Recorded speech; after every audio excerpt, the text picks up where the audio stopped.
영원히 주의 이름을 송축하리이다.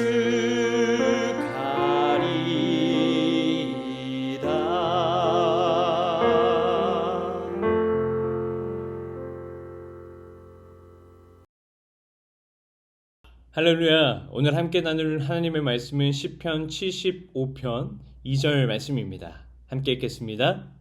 주의 말씀이 내가 정한 기약이 이르면 내가 바르게 심판하리니. 아멘.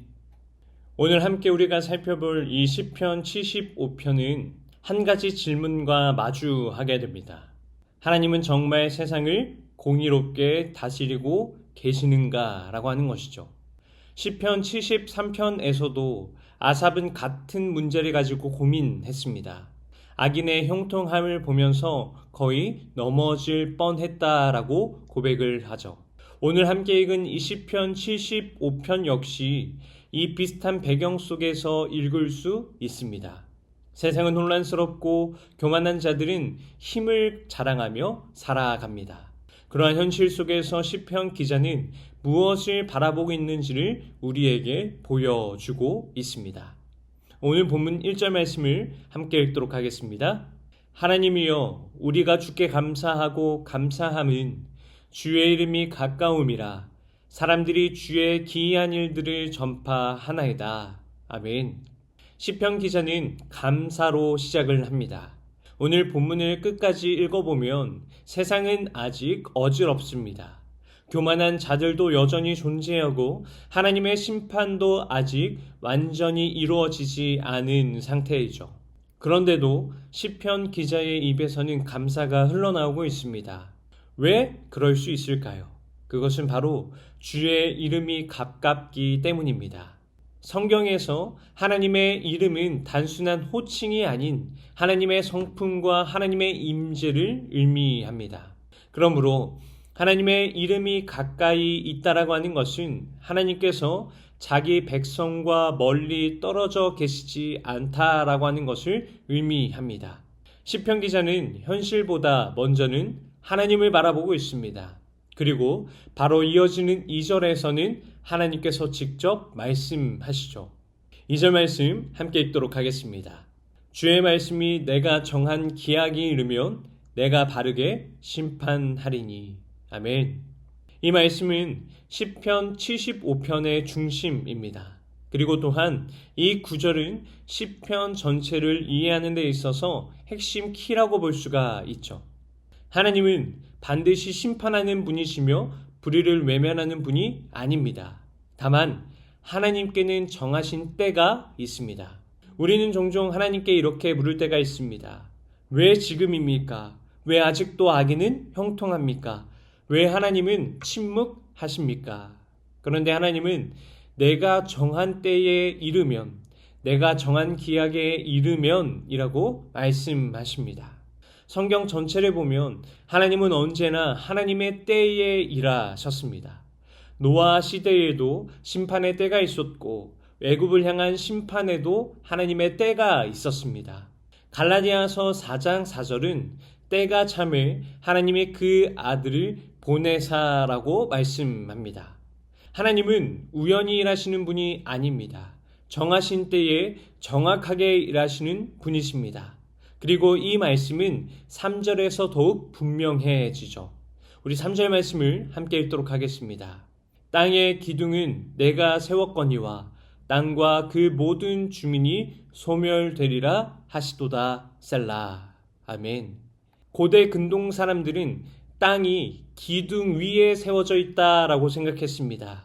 시편 기자는 그들의 세계관 속 표현을 사용하면서 중요한 사실을 말합니다. 세상이 흔들리는 것처럼 보여도 실제로는 하나님께서 세상을 붙들고 계신다는 것입니다. 당시 이스라엘은 강대국들 사이에 놓여 있었습니다. 아수르가 등장했고 바벨론이 등장했고 애굽은 힘을 과시했던 시대였습니다. 사람들은 눈에 보이는 권력을 두려워했습니다. 그러나 시편 기자는 세상을 붙들고 역사를 주관하시는 분은 왕도 아니고 제국도 아니고 오직 하나님이심을 분명히 말합니다. 하나님은 이어서 교만한 자들에게 말씀하십니다. 우리 4절과 5절 말씀을 함께 읽도록 하겠습니다. 내가 오만한 자들에게 오만하게 행하지 말라 하며 악인들에게 뿔을 들지 말라 하였노니 너희 뿔을 높이 들지 말며 교만한 목으로 말하지 말지어다. 아멘. 여기서 말하는 뿔은 힘과 권세를 상징합니다. 고대 근동에서는 황소뿔이 강함의 상징이었습니다. 그래서 성경에서 뿔을 든다라고 하는 이 말은 자신의 힘을 자랑한다라고 하는 의미로 사용합니다. 당시 왕들은 자신들의 힘으로 나라를 세웠다라고 생각했습니다. 전쟁에서 이긴 것도 자기 능력 때문이다라고 생각했습니다. 그러나 하나님은 말씀하십니다. 스스로 높아진 것처럼 생각하지 말라라고 하는 것이죠. 왜냐하면 높이고 낮추는 권한은 하나님께 있기 때문입니다. 계속해서 6절과 7절 말씀을 읽도록 하겠습니다.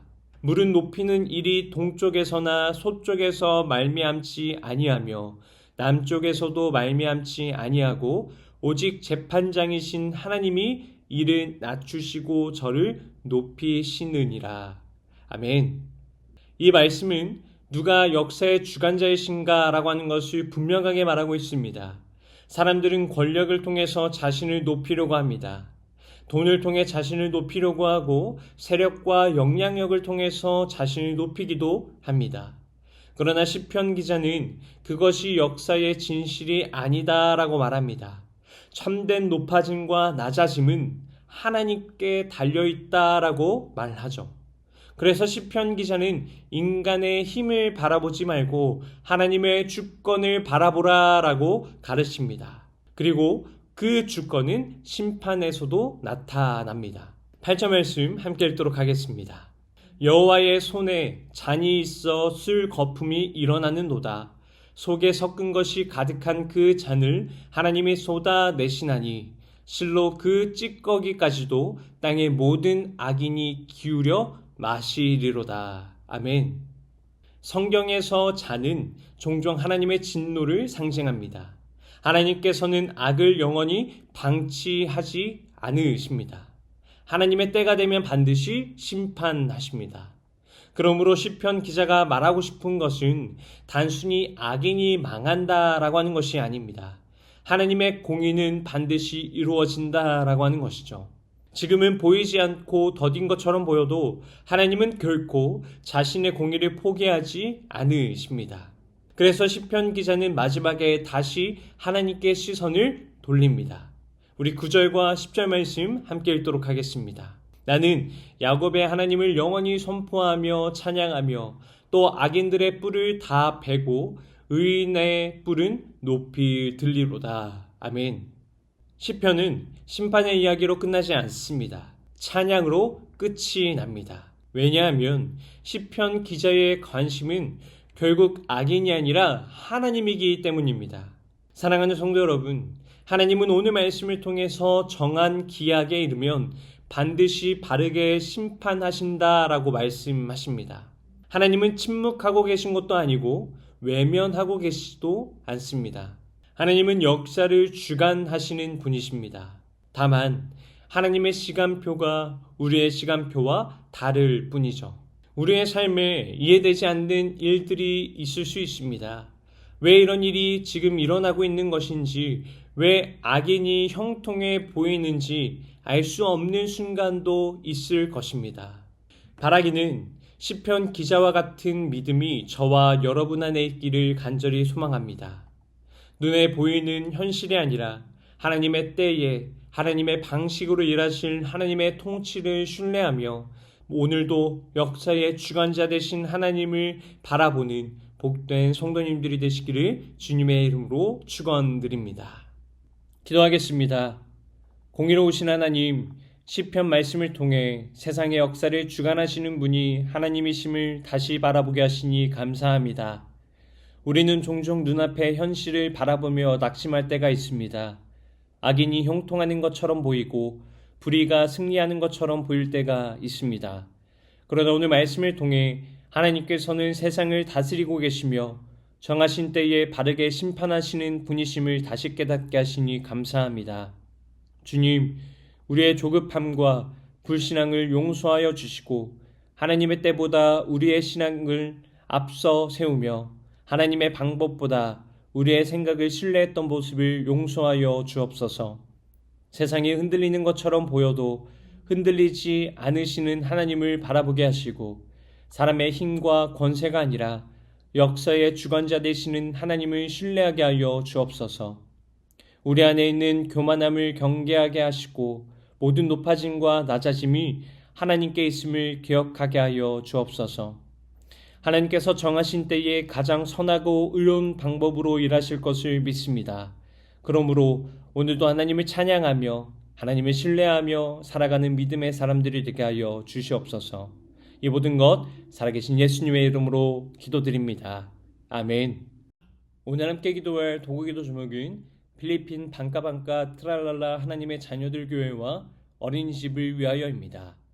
필리핀 방까방까 마을 아이따 부족을 위해 세워진 하나님의 자녀들 교회와 어린이집 사역 위에 성령의 인도하심과 도우심이 충만할 수 있도록 교회가 방까방까 마을 사람들에게 하나님의 사랑과 구원의 은혜를 전하는 거룩한 방주가 될 수 있도록 기도하시기 바랍니다. 이어서 육신의 질병으로 고통받고 있는 교회 식구들, 경제적 어려움을 겪는 식구들, 타지와 타국에 있는 식구들, 우리 교회 다음 세대를 위해 기도하시기 바랍니다. 또한 나라와 민족을 위해서 한국교회와 세계 선교를 위해서 기도하시기 바랍니다. 끝으로 오늘도 주님과 깊이 교제하시는 하루가 되길 소망하며 각자의 기도 제목을 놓고 기도하시겠습니다.